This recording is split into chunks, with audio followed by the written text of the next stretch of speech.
ஏலே ஆடி மாசம் அம்மனுக்கு கூழ் ஊத்துறோம். பக்கத்து வீடு எதிர்த்து வீடு அங்காளி பங்காளி எல்லாம் ஓடி வாங்கடா. எல்லாரும் வர போறாங்க எப்பா ஆடி மாசம் அம்மனுக்கு கூழ் ஊத்துறியா? நல்லதுப்பா.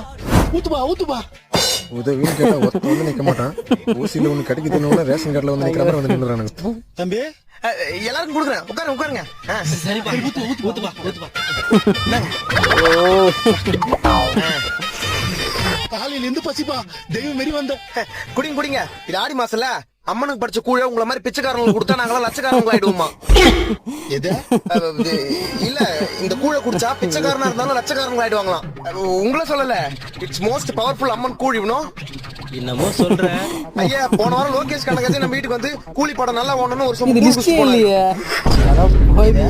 லோகேஷ் கனகராஜ் கூழ் குடிச்சாரா? சும்மா சொல்லிட்டு ஒரு ஃப்ளோல